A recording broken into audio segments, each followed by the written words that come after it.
transition into my Patreon information. I am also going to be posting an inaudible version of this video on my Patreon with the fluffy mic, so if that interests you, then be sure to check out my Patreon for just $5 a month. $5 a month. $5 a month. You will get an extra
long as the boy knew how to find the best pastures in Andalusia, they would be his friends.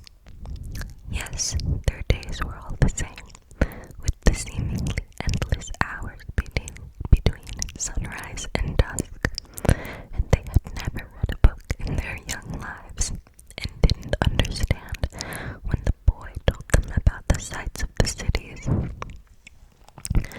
They were content with just food and water, and in exchange, they generously gave of their wool, their company, and once in a while, their meat. If I became a monster today and decided to kill them one by one, they would become aware only after most of the flock had been slaughtered, thought the boy. They trust me, and they've forgotten how to rely on their own instincts because I lead them to nourishment. That is some food for thought.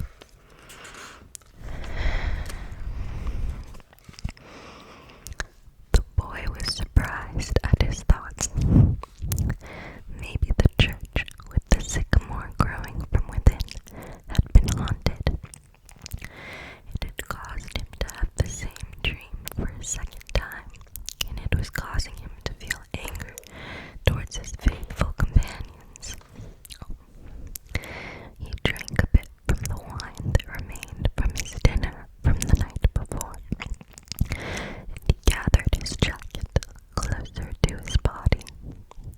He knew that a few hours from now, with the sun at its zenith, the heat would be so great that he would not be able to lead his flock across the fields. It was the time of day when all of Spain slept during the summer. The heat lasted until nightfall, and all that time he had to carry his jacket. But when he thought to complain about the burden of its weight, he remembered that because he had the jacket, he had withstood the cold of the dawn.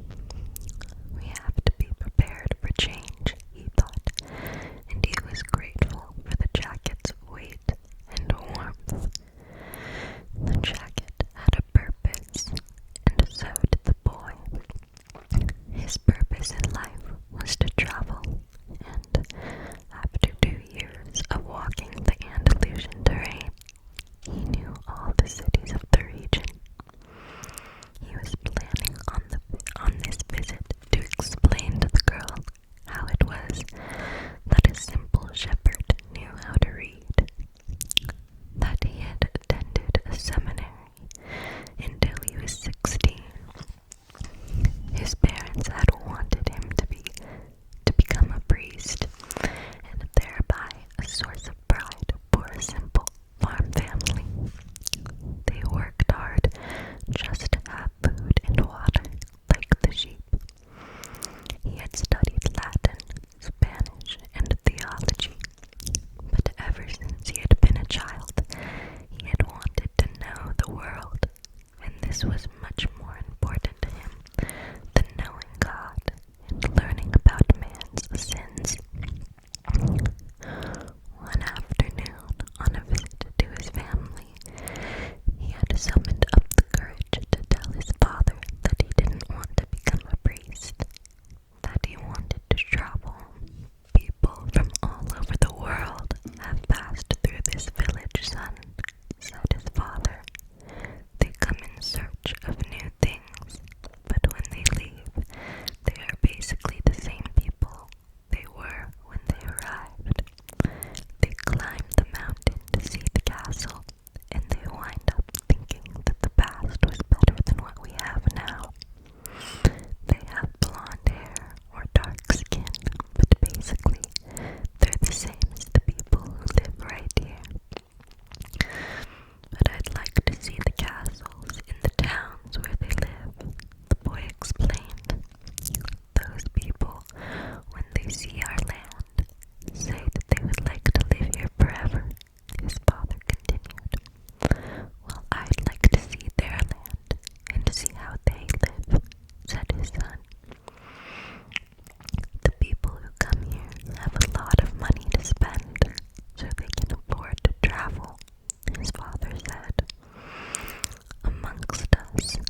exchange his book for a thicker one, fill his bottle of wine, shave, and have a haircut. He had to prepare himself for his meeting with the girl, and he didn't want to think about the possibility that some other shepherd with a larger flock of sheep had arrived there before him and asked for her hand. It's the possibility of having a dream come true that makes life interesting, he thought, as he looked again at the position of the sun and hurried his pace. I love that. It's the possibility of having a dream come true that makes life interesting. I love this book already.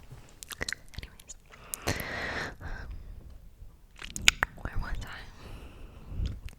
He had suddenly remembered that in Tarifa there was an old woman who interpreted dreams. The old woman led the boy to a room at the back of her house. It was separated from her living room by a curtain of colored beads. The room's furnishings consisted of a table, an image of the Sacred Heart of Jesus, and 2 chairs. The woman sat down. It told him to be seated as well. Then she took both of his hands in hers and began quietly to pray. It sounded like a gypsy prayer. The boy had already had experience on the road with gypsies. They also traveled, but they had no flock of sheep. People said that gypsies spent